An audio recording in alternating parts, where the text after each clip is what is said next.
కొడంగల్ ఆయన సొంత నియోజకవర్గం ఓట్లేసి గెలిపించిన కొడంగల్ ప్రజలకు కూడా రేవంత్ రెడ్డి ద్రోహం చేస్తున్నాడు. కొడంగల్ ప్రజలకు దగా చేస్తున్నాడు రేవంత్ రెడ్డి. కాలువ దవ్వితే కొడంగల్కు 63,000 ఎకరాలు బారేది ఉంటే కాలువ బంద్ పెట్టి 53,000 ఇస్తా లిఫ్ట్ పెట్టి అది 3వ లిఫ్ట్. 3 లిఫ్ట్ చక్కగా పనిచేస్తే భీమాల నీళ్లుంటే అది 53 వారుతుంది. ఈడ గంత పెద్ద రిజర్వాయరు కరువేనా ఉద్దండాపూర్లో బ్రహ్మాండంగా సిలకుంటాయి నీళ్లు. దాంట్లో మంచిగా కాలువ దవ్వుకొని నువ్వు పారియక లిఫ్ట్ అది 3వ లిఫ్ట్లో వారుతుందట. అంటే ఇది కొడంగల్ ప్రజలకు మోసం చేయడం కాదా? అసలు ఈ లిఫ్ట్ వల్ల మేలు జరుగుతుందా నష్టం జరుగుతుందా? ఇవాళ మీకు ఇంత మంచి కాలువలు దవ్వ అదే 4,350 కోట్లు ఖర్చు పెడితే కాలువలు పూర్తవుతాయి కదా, పాలమూరు కాలువలు పూర్తవుతాయి కదా. మరి నీ ప్రాధాన్యత ఏంది? నిజంగా రైతులకు నీళ్ళు రావడమా కమిషన్లు రావడమా? ఎస్ఎల్బీసీ దగ్గరకు వచ్చింది, ముగిస్తా. దీని మీద కూడా పచ్చి అబద్ధాలు మాట్లాడుతుంది. ఇది చాలా ఇంట్రెస్టింగ్ ఉంటుంది. మీరు చూస్తే అరే ఇంత ఘోరమా అనిపిస్తుంది మీకే. రోజు అసలు ఇక నోరిప్పితే ఉత్తమ్ కుమార్ రెడ్డి కోమటిరెడ్డి ఇక ఎస్ఎల్బీసీ పొడుస్తాం తుడుస్తాం గుంజుతాం.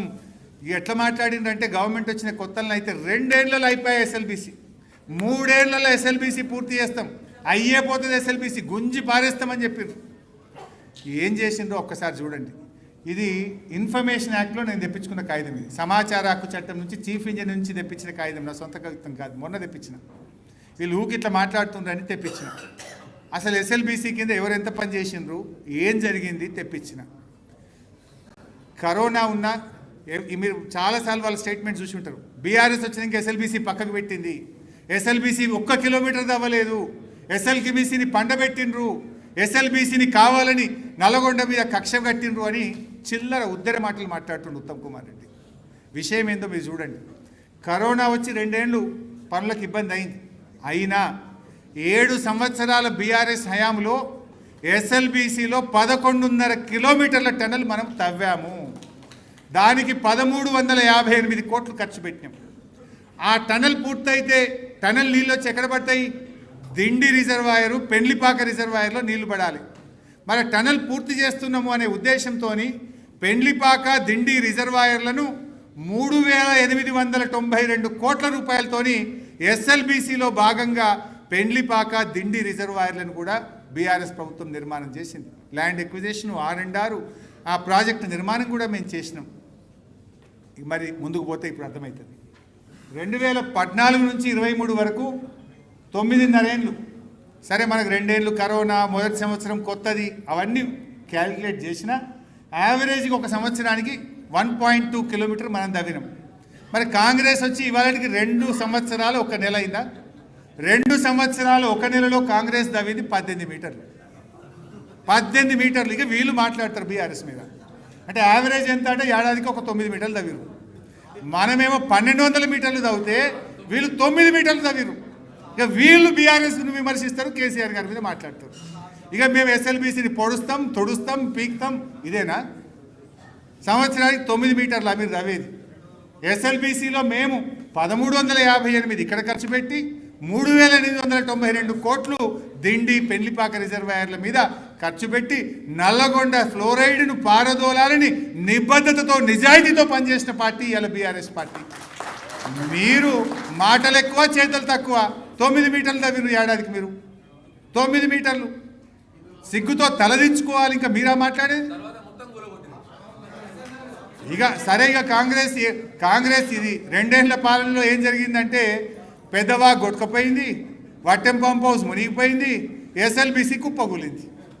ఇక అవి చూడవు. పెద్దవా గొట్టుకపోయింది, అది వట్టెం పంప్ హౌస్ నీళ్ళలో మునిగింది, ఎస్ఎల్బీసీ కుప్పగూలిపోయి 8 మంది చచ్చిపోతే ఈ ఘనత వహించిన కాంగ్రెస్ పార్టీ కనీసం శవాలను కూడా బయటకు తెలియదు. సరే, ఇది కల్వకుర్తి నెట్టంపాడు భీమా ఎన్ని పైసలు ఖర్చు పెట్టినాం, ఎంత ఫాస్ట్గా పనులు చేసి నీళ్ళు ఎట్లా తెచ్చినామని ఇందాకనే నేను వివరించిన. ఇది ఒకటి ఇంట్రెస్టింగ్ లాస్ట్ దగ్గరకు వచ్చింది. ఇది కూడా ఉత్తమ్ కుమార్ రెడ్డి ఒక జిమ్మిక్ చేసిండు నా పీపీటీలో. ఇది మీడియా మిత్రులు కూడా వీలైతే నిన్న ఆయన చూపించింది, ఇవాళ నేను చూపించింది పక్కన వేస్తే వాళ్ళు ఎక్స్పోజ్ అయిపోతారు. అంటే ఎంత అతి తెలివి అంటారు, ఏమంటారు జాదా హుషారి అంటారు హిందీలో. వీళ్ళు అతి తెలివితేటలు అన్నట్టు, సావు తెలివి. సరే, ఇది ఇది ఇవాళ నిన్న ఉత్తమ్ కుమార్ రెడ్డి చూపించింది. ఇది ఫస్ట్ ఇది చూడండి. ఇది ఏమైందంటే 10 ఏళ్ళ 2004 నుంచి 5 నుంచి 14 వరకు కాంగ్రెస్ హయాంలో 730 టీఎంసీలు శ్రీశైలం ద్వారా నీళ్లు ఆంధ్రప్రదేశ్ వాడుకున్నది. 730. బీఆర్ఎస్ వచ్చిన తర్వాత 1190 టీఎంసీలు పోయింది. 1200 పోయిందని నిన్న గట్టిగా చెప్పిండు. 1200 టీఎంసీలు పోయినాయి అని మాట్లాడాడు నిన్న ఉత్తమ్ కుమార్ రెడ్డి గారు మాట్లాడారు. 10 ఏళ్ళ కాంగ్రెస్ పాలనలో 730 పోతే బీఆర్ఎస్ వచ్చినాక 1200 టీఎంసీలు పోయినాయి శ్రీశైలంకి వెళ్ళి. అంటే ఎంత పెరిగింది చూడండి మీరు అని నిన్న చాలా నోరు బిగ్గరగా చేసుకొని మాట్లాడండి. ఇప్పుడు అసలు విషయం బయట పెడతాను. ఇక్కడ చూడండి. అయితే ఇక్కడ ఏం చేసిండు, 2023-24 దాకానే చూపించిండు కదా. మరి వీళ్ళు వచ్చి 2 ఏళ్ళు అయింది కదా, వీళ్ళ హయాంలో ఎంత పోయిందో కూడా చూడాలి కదా. నేను 2024-25 యాడ్ చేసిన. యాడ్ చేస్తే 10 ఏళ్ళ BRS average 120 TMC per year. But పోయిన సంవత్సరం ఉత్తమ్ కుమార్ రెడ్డి మంత్రిగా, రేవంత్ రెడ్డి ముఖ్యమంత్రిగా శ్రీశైలం నుంచి పోయిన నీళ్లు ఆంధ్రాకు మళ్లించినాయి 241 టీఎంసీలు. Double the BRS rule. BRS పీరియడ్లో 120 అయితే కాంగ్రెస్ రూల్లో 241 టీఎంసీలు నీళ్లు పోయినాయి. అంటే గంత జాదా హుషారా ఉత్తమ్ గారు? మీరు నీ చూపించావా, దాచుకుంటావు నీది? ఆయన పెట్టే పీపీటీలనేమో 2024-25 పెట్టలే, గాడికే పెట్టిండిగా. మరి మేము కూటమా? నీ సంగతి బయట పెట్టినాం. 2024-25 ఎన్ని పోయినాయి అంటే 241 టీఎంసీ పోయినాయి. అంటే బీఆర్ఎస్ యావరేజ్ 120, కాంగ్రెస్ యావరేజ్ 240. మా హయాంలో శ్రీశైలం నుంచి పోతిరెడ్డిపాడు కావచ్చు, వివిధ వేరియస్ ప్రోగ్రామ్స్లో పోయింది 120 అయితే నీ హయాంలో 240 పోయినాయి. ఇప్పుడు చెప్పు సమాధానం దీనికి. ఇది ఎందుకో చూపించకపోతుంది, అసెంబ్లీలో దాచిపెడుతుంది. అంటే నీకే తెలివితేటలు ఉన్నాయి, ఎదుటోనుకుండా ఎదుటోడు అడగడు అనుకుంటున్నావా? ఇక చివరికి వద్దాం. ఇక బోర్ అవుతుందా?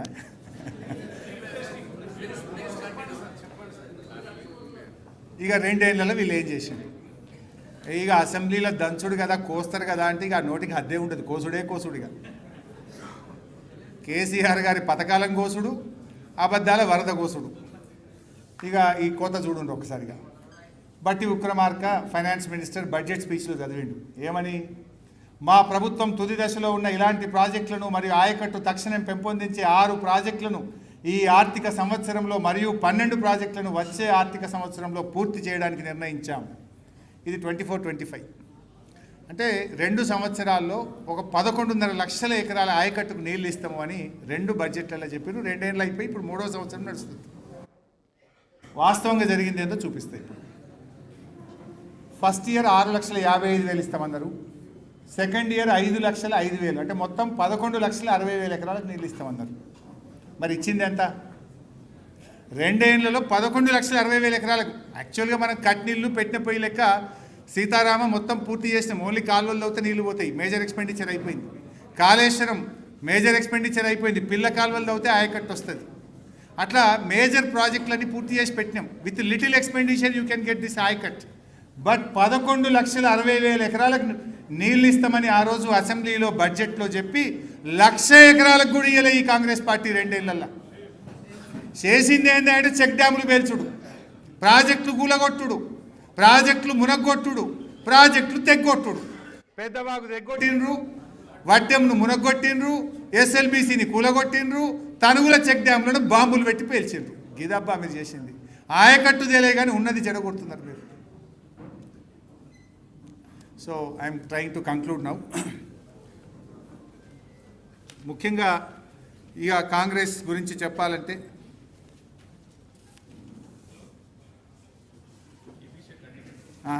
ఇప్పుడే ఆంధ్రప్రదేశ్ స్టేట్మెంట్ వచ్చింది.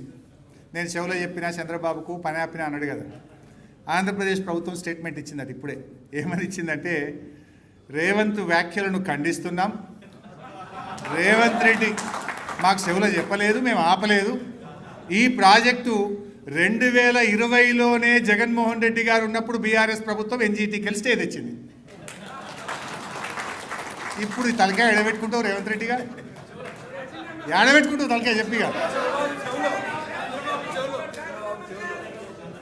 ఐ డిమాండ్ బేషరతుగా శాసనసభను, ఈ రాష్ట్ర ప్రజల్ని తప్పుదో పట్టించినందుకు చెంపలేసుకొని క్షమాపణ చెప్పాలని రేవంత్ రెడ్డి డిమాండ్.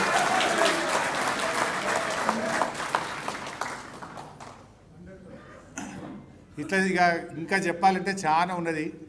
కాంగ్రెస్ ద్రోహాలు, కాంగ్రెస్ యొక్క పాపాలు చెప్పాలంటే చెప్తే రామాయణం అంతా చెప్తే అంటే చూడు, వింటే రామాయణం అంతా చెప్తే భారతం అంత ఉన్నది. సరే, ఎట్లా బాధ ఎక్కడ కలుగుతుందంటే నేరం చేసేది కాంగ్రెస్, నెపం నెట్టేది బీఆర్ఎస్ మీద. అందుకోసం మేము ఇంత బాధతో చెప్పాల్సి వస్తూ ఉంది.